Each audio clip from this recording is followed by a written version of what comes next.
I'm Anne-Marie Imafidon, CEO and Head Stemette at Stemettes, and this is Stemettes Say What? A brand new podcast brought to you by Stemettes about what it's really like to break into the fields of STEM and STEAM. And this week's co-host is Lauryn. Hello, I'm Lauryn Mwale, and this week's guest is Dr. Merritt Moore, and she's answering our 4 whats on hobbies. In the beginning, the hardest part was putting in all the hours in both physics, because that's 40 hours, 50 hours a week. I mean, it's intense, right? At Harvard, everyone in my class has been a physics Olympiad. So it's like, that's really intense. And then on top of that, 20 to 30 hours of dance a week.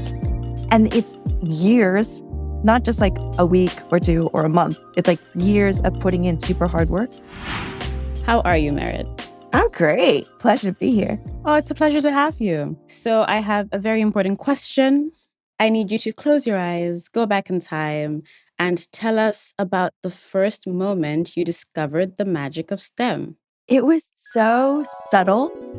Like, my parents did a good job of just like sneaking it in. I never felt them pushing. Like, I always thought that I had discovered STEM all by myself. But I do now have like these memories of my table placemats had the periodic table on it. The posters in my bathroom were like of the Nobel Prize winners. And then my dad would take us out onto the balcony at night and we'd look out at the stars. It was like, oh, let's play constellation game. So we'd have these constellation cards and we'd look up in the sky and he would say, oh, do you think there was like one big bang? Is there life out there? What's dark matter? Like, what's dark energy? So it was all these questions that came up and just like they snuck it into my life. And they were not scientists at all. My dad was an entertainment lawyer. My mom was stay-at-home mom, and we went back to college to study the classics. So they weren't into science. And it wasn't just science they fed us, but they just snuck things into our lives. That sounds like the best way ever to raise anybody. It's like the Truman Show, but like a slightly different version of the Truman Show, where everything is a science reference or Nobel Prizes. Although you haven't mentioned dance, which was my question, because we always say, where did you start with STEM? But then I want to say, where have you ended up with STEM? Because I think that's the main reason why we've got you on for this episode, for episode 9, looking at hobbies and careers. What does Nobel Prize table mats, periodic table mats and mugs? I'm also thinking like hairbands, like hairbands with elements on them. I'm feeling like maybe that was a part of it as well. Where does that end up? What does that result in? What are you now, Merritt? So right now, I guess my career with STEM is with robots. So I did my PhD in quantum physics. And then over the pandemic, I have this passion for dance. Couldn't dance with humans, so I decided to dance with a robot because robots don't get COVID. My STEM life is touring around with this robot performing all over the world. Like, was in Switzerland, performed with Boston Ballet, at Harvard in front of like Mark Zuckerberg and Harvard president, Rosario. And I'll be adjunct professor at NYU in Abu Dhabi, teaching a robotics and creative practice course. You are a dancing professor. I mean, there's so many whats. I'm sure there'll be lots of people listening that are like, did she really just, Like, there's a load of words there that have come together. So let's put them out of their misery. Merritt, our first what does being a ballerina have to do with physics? I did not see the connection for so long. I thought they were worlds apart. I hid from the ballet world that I did physics. I hid from the physics world that I did dance. But I do recognize now, because I first went to Harvard to study physics and then became a professional ballet dancer. Because I started late, I didn't have the time in the studio all the time. So I made up for it with my physics knowledge. I would have never made it as a professional ballet dancer without physics. It's so weird, but knowing about projectile motion, understanding like the angle that you take off, understanding Newton's third law, every action has an opposite and equal reaction. I would push down into the ground to get the highest lift in a grand battement. Instead of just like yanking my leg up, I would push into the ground and then be like, Earth, lift me up. Understanding torque, moment of inertia during a turn, I approached it in a very experimental way, being like, how are we going to optimize for the moment of inertia so I don't topple over, but also increase the speed based on the radius that I have in my position before I take off for a turn. All of that stuff was so helpful. So oddly, they helped each other out. I love this as someone who also was a kid who liked STEM. And so all the examples of physics are around you and they're in real life. And yeah, like when you do like start to learn little bits of physics, you start to, or at least I started to, maybe I'm a specific kind of person, but you attempt to model it in your real world. So that's basically what you did. Other people had body intuition because they were dancing at 3 years old, and you brought your physics intuition into the space. Yeah, and visualizing. I read all these books about visualizing, and I think because I could understand the actual physics of it, I could visualize exactly the scenario that was going to play out and how the physics was going to optimize for a turn or a leap. Because I was short on time, I would just fall asleep and I would just visualize doing the dance moves. And definitely in the physics equations that we did, we had to like draw out, do those projectile motion problems over and over. So that sort of became part of the visualization as well. That's really cool. So you said that your dance people did not know you were doing physics. The physics people did not know that you were doing dance. Now the careers have collapsed themselves. But did you ever imagine that beforehand, or was dance like really explicitly a passion project, a hobby, and never to be seen with the robots?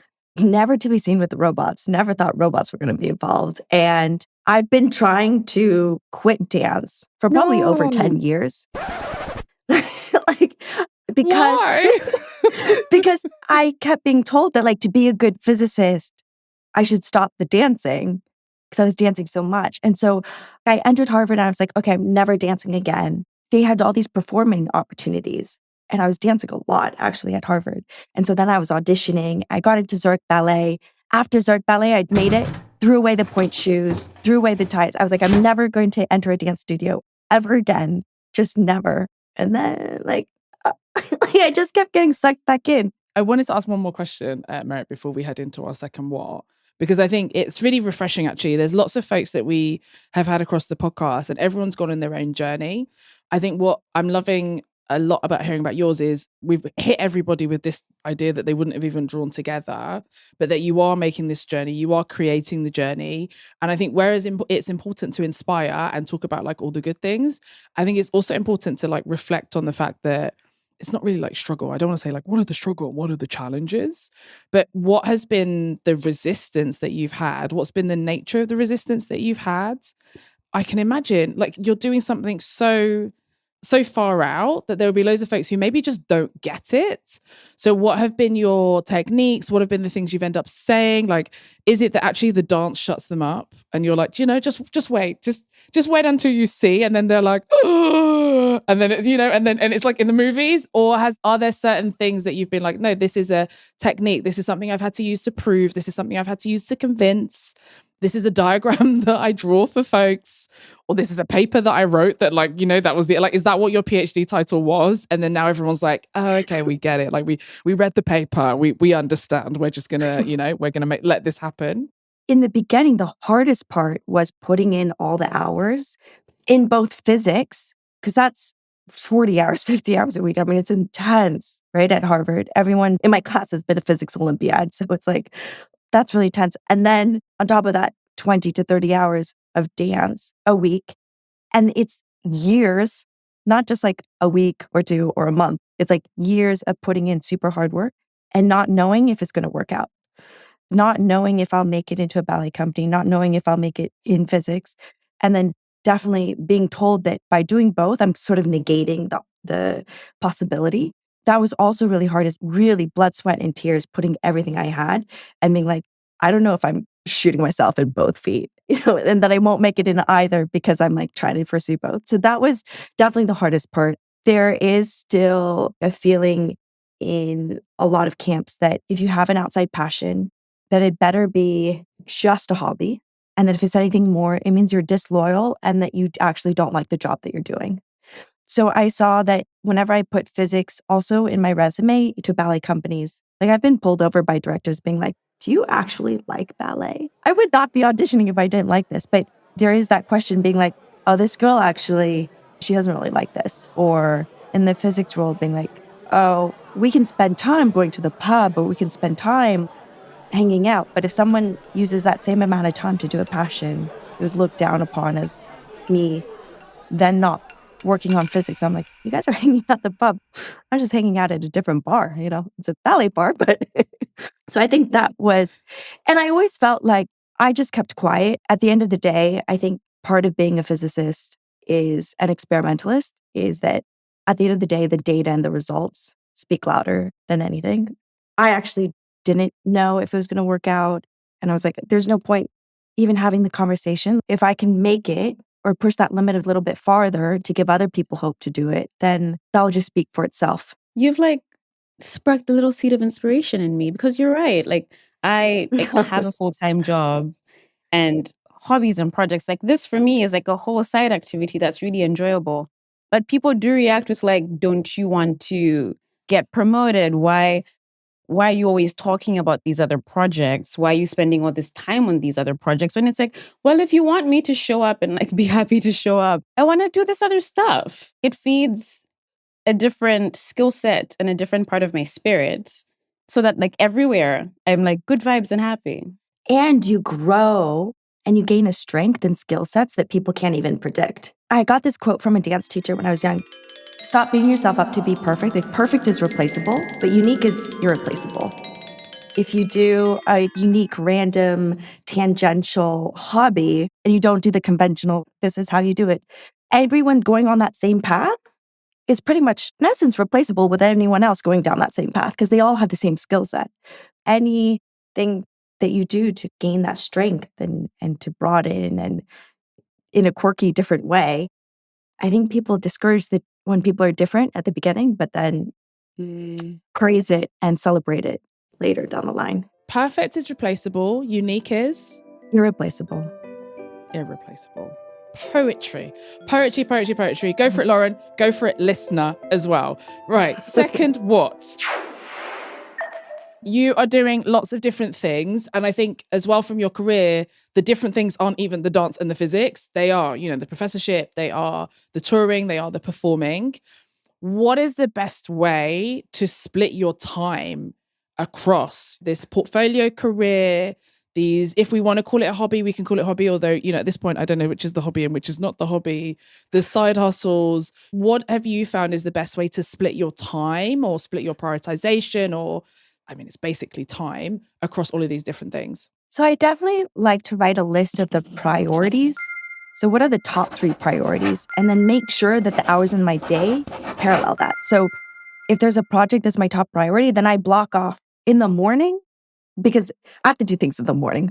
Like if I push things into the afternoon, it turns into la la land. It doesn't work, whether it's dance or physics.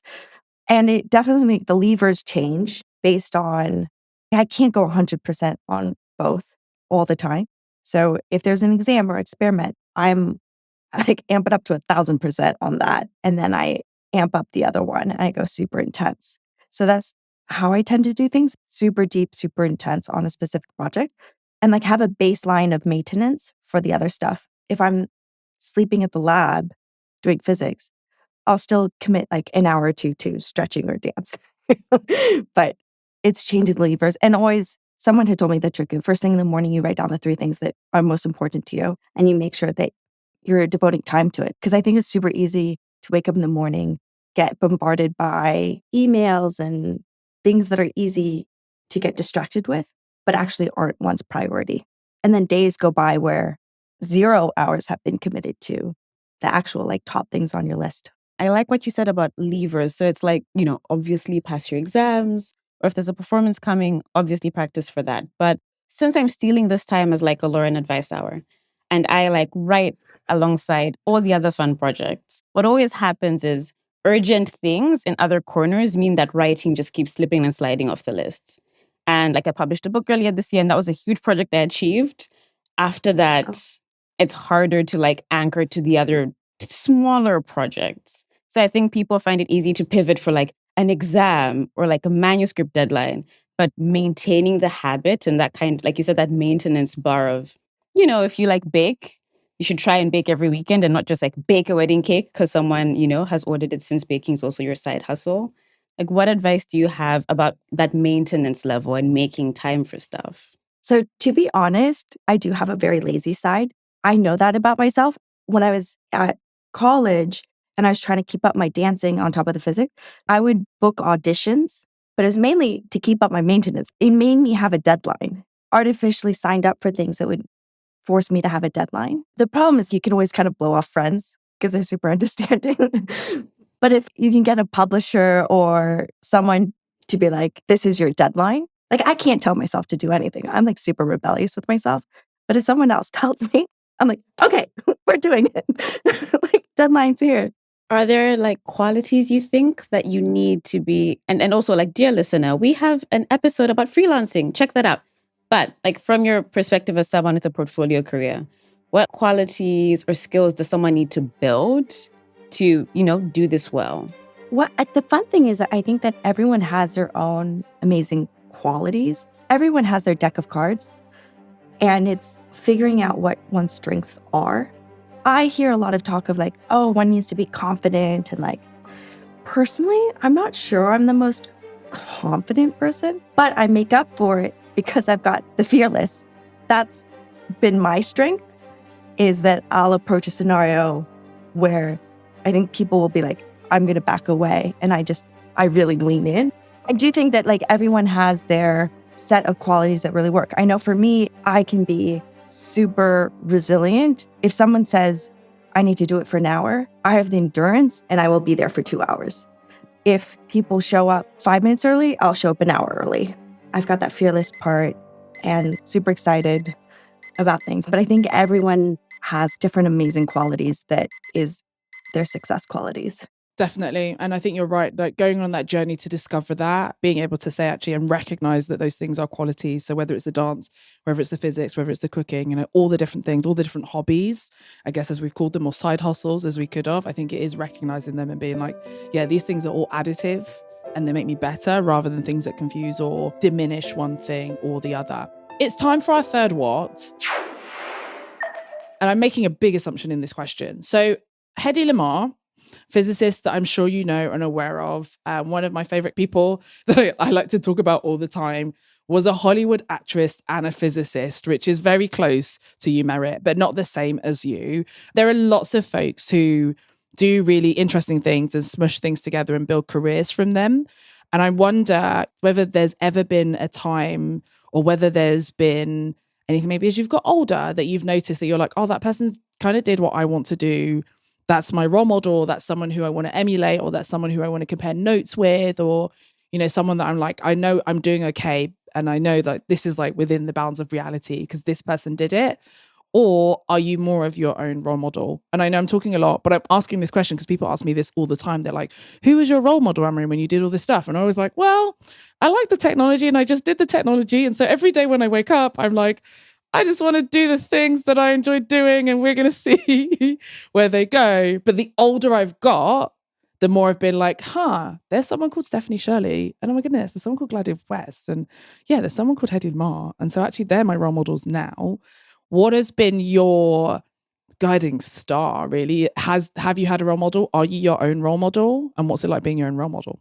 I mean, I love reading biographies, just reading about people's past. And it's kind of like a mush pot of, oh, that was super clever how they did that, or they did it in a weird way. And by reading different biographies, you just see like everyone has a totally different path. So the one that I just read was about Walt Disney. It was just a really interesting insight into his work ethic and drive and passion. And you would not expect that personality to have created Disneyland. So that was the latest biography that I just read. A big question I have for you is about, the people around you supporting this journey. So I'm sure many people's STEM stories has like a specific teacher or a classmate.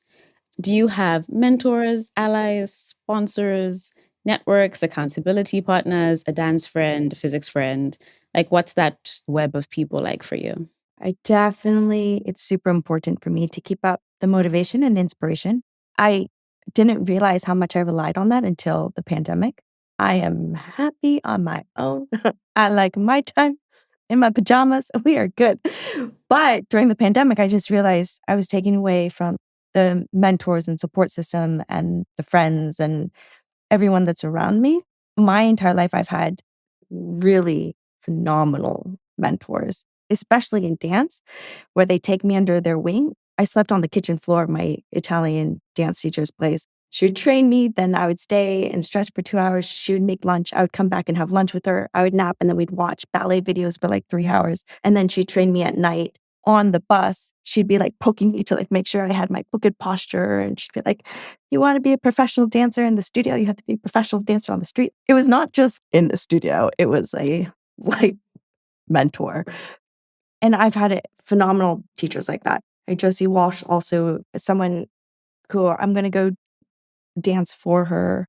And I've known her for 20 years. And she was one of the first people that I trained with who she gave me that badass like force of nature. I can do whatever I put my mind to type of mentality. I've been super fortunate to have those type of people around me. All my human angels out there who have really helped me out.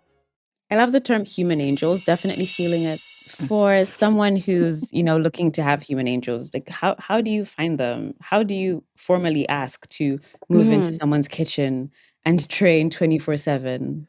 I do think that you have to put in 500% for them to start putting in the investment. Like, I get these incredible mentors, but I've proved that I'm putting everything I have and more. I think they know that I treasure every input they give. So when I get an input and I value it, they give me correction, like I'll work on it for 3 hours on my own, right? So I think they get gratification by knowing that by what they're saying to me, I'm absorbing it and I'm pushing it to the nth level. We love to pass knowledge on, and I think as humans, it just makes us happy. And so, especially people who have so much experience, it's almost a gift for them to be able to pass that on. And so for someone to really listen to them and absorb it, I think is the best gift in the world. If you show your appreciation and really absorb what they're saying, you're actually gifting them. You're not really asking them or taking anything away from them. You're actually giving them a gift. Awesome. And I think it's a great one. There's the gift of feedback and the gift of that relationship that kind of comes from one side, but there is also that gift of like growing, right? And like you're saying, that gift of being responsive. I think it's definitely something that we end up talking to folks a little bit actually at the beginning of their mentoring journeys when they join the student Stemettes program at Stemettes, where it's like, yeah, that person is giving a lot and here's how you can give back. And it does end up being like a two-way conversation throughout their mentoring relationship, whether it's sponsorship, but even more so to say, actually, it's not just about you taking and you feeling like you're the lesser, but actually there's a lot that you can give by being thankful, by being responsive, by listening, by, respecting folks through the way that you communicate with them and all the rest of it. Love that answer. We're on to our final what. Can't even imagine that we're almost at the end of this conversation. I feel like there's still so much yet for us to learn. So fourth what are the best ways to grow your proficiency and competency? And I think on this, we've branded and themed this whole podcast episode about hobbies and the relationship between hobbies and your career. And I think it's something that we often maybe don't get to reflect on as much with folks when we are talking about, as you have, like there's benefits in one side that get added to the other. And we talk so much about learning and development in your career and training and, all that kind of growth on that side.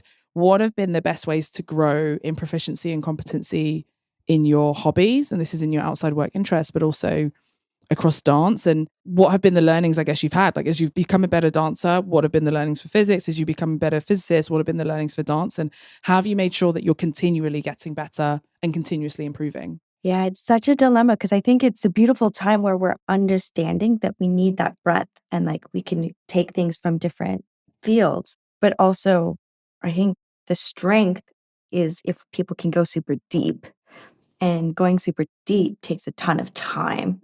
And so it's always such a tricky balance of how do you make sure that you're putting enough time into various things that it's making an impact and you're getting to an expert level that then I think gives you that strength and that power and differentiates you a bit. It's awareness of time and then knowing that habits are super powerful. And so forming in your day habits in which you make sure that you're devoting time to things that are most important to you. I do kind of believe in the 10,000 hours philosophy. I think there's a smart way of doing it. Mindlessly doing the same thing over and over at a computer is not going to help you. But you can't be an expert by just wishing it and sitting on the sofa. You actually have to be actively working to learn it and to experience it and to get even better. It's that mix of dividing time, which is, I think, super tricky. I have a couple of questions from our listeners, our human angels, that I need to ask you before you wrap up this conversation. The first question is from Holly M. Hi, Holly. They are asking, how do you decide if a course is worth it? You talked a bit earlier about investing in yourself and, booking the flights and training pretty intensely for a period of time. If someone's hobby or side hustle, whatever this project is, could be enhanced by some kind of developmental course, what's the decision criteria before they make the money investment? So I always invest in the lessons. I obviously try to budget and find the right deal or whatever it is, but I make sure that then I put the money where my mouth is. Like I do the work. If I'm investing in a coaching class, I'll make sure that I stay an hour before and an hour after to make the most of it. If people feel like they're really gaining from the course, I say 100% do it. Why wait? I think it's also something of being able to kind of, once you've had the investments and like learn from them, is also then reflect back and be like, okay, cool. What courses have worked for me in the past? Like what's something that has really like given me the growth? What's been the platform it's happened on? Who's been the person that's taught it? What's been the way the curriculum's been set up? And then actually use that as learning for as you go forward. But I think the other thing is ask around. Like we have this on the Stemettes Society all the time. People are like, I'm about to do this, and people have said we should use this platform. What do you think?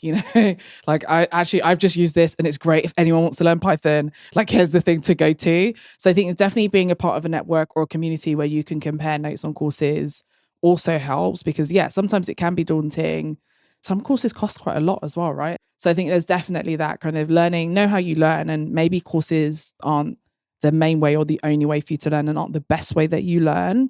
And maybe that's courses in person versus courses online versus we all have those, like, that's the meme you see, right? Of like all the courses that you've started, like online open courses that you've started, just kind of while you're like there coming in with like signed up for a brand new one, but also to share when something does work well as well and pass it forward. There's another question. Emily B. Hi, Emily. Is asking, how do you maintain a good work-life balance whilst doing one of these intense courses? I think for every person, it's different. I found the balance that makes me super happy of the times where I chill out and chill with friends and invest in relationship and the time that I'm working. You can't beat yourself up. I think for sure, if you're trying your hardest and you've got a lot of things on the plate and things are falling off, the number one thing is I know that I don't beat myself up. I'm like, I'm trying the best I can. Yeah, be kind to oneself and just be like, we try. But I think if there's younger people listening, I would say, but never be in a situation where you feel uncomfortable. Like if you're not having fun in a social situation, leave. Time's too precious. Leave and do work. I swear you will find your tribe where it feels exactly where you're meant to be and like who you're meant to be around. A lot of time is wasted when the young are forcing themselves into situations that they really don't need to be wasted, My final question, a little bit of a segue here. You were on the BBC Two show. I'm going to call it the astronaut show. I can't remember what it was. How to be an astronaut? Who thinks they can be an astronaut? Astronauts do have what it takes. There we go. You got it. Was that fun? Why did you do the show, first of all? Yeah, look at Lauryn's face. Listeners are like, oh my goodness, I know I recognize that voice from somewhere. Did you have fun? And why did you do the show? And I still think you have what it takes to be an astronaut, even though they didn't pick you on the show. I'm just going to say that, just say between me, you, and Lauryn. Would love to. It was never on my radar to be an astronaut. And then it just opened up my eyes. Like I was finishing on my PhD, and here's this opportunity to lock me up without my computer or cell phone for many weeks at a time. And they had astronaut Chris Hadfield designed all of these crazy like astronaut type of programs that we had to achieve in order to get to the next round. And he really designed it so that we could put it on a resume saying like, look, we got this far. It was super. Like the first day they threw us in a helicopter to like hover ourselves. And normally people spend weeks in a simulator before even getting off the ground. I was like, oh, hi, this is no biggie. Or they put us in a dunker where they we crashed into water and flipped us upside down. And then we had to like break out through the window. I mean, it was so wonderful and incredible. But it definitely, I was like, I want to go dance on the moon. Like that's part of the reason why I'm working with these robots. Look, I think the future in space and here on Earth is robotics. So if I gain an expertise in robotics in a playful way, Einstein said play is the highest form of research. So I was like, okay, we're going to play. This is going to be research. I'm going to become an expert in robotics. And then it gives me a better opportunity because I do think robotics is going to be massive in outer space. Eyes on the moon. That's where I want to go. I am obsessed with that. Though when you were describing it, I was just like, this sounds like Wipeout. Like this sounds dangerous. But also, like, who else has done that literally once in a lifetime experience? So intense. It was mainly intense because you don't get any feedback. You have no idea how you did. Normally we get grades. Normally we get feedback. But during the whole process, it's like, you can't talk to the outside world. It's a whole thing. But it was really great. And everyone involved was absolutely amazing. Are you considering going back? Or like maybe not going back to this specific show, but like still becoming a dancer, astronaut, physicist? Yeah, I mean, the amazing thing was that, and I think more opportunities like this will exist is, for instance, billionaire Yusaku Maezawa wants to take 8 artists around the moon. 1 million people applied. I went through this whole process of interviews and medical tests. I can't talk too much about it, but they publicly announced I was down to the final 20, and they'll announce when they want to announce. But it's stuff like that where it's not far away for all of us to go into outer space at all. But yeah, definitely eyes are continually in that direction. I started my piloting license. It got paused because of pandemic, and I'm on the other side of the world. Yeah, we'll just see how things progress. Listeners, please Google random stuff. Allow these like surprise opportunities to come to you. Well, thank you so much for today, Dr. Merritt. It has been such a fun, surprising conversation. Where can our listeners find out more about you and the work that you do? Instagram is probably where I'm most active. Physics on Point with an E at the end. And my website, Physics on Point. Twitter, Physics on Point. Everywhere, Physics on Point. Physics is all on point. Thank you very much, Dr. Merritt. And a big thank you to my co-host, Lauryn. You've been listening to Stemettes Say What? With all the whats, a podcast brought to you by Stemettes. To find out more about Stemettes, visit stemettes.org. That's STEMETTES.org. Or you can find us on Twitter, Instagram, TikTok, LinkedIn, and YouTube via the handle Stemettes. Don't forget to subscribe to the show so that you get the latest episode in your feed as soon as it's released. And while you're there, please leave us a review and let us know what you thought. I'm Lauryn. And I'm Anne-Marie Imafidon. Bye for now. This podcast is produced by Unedited.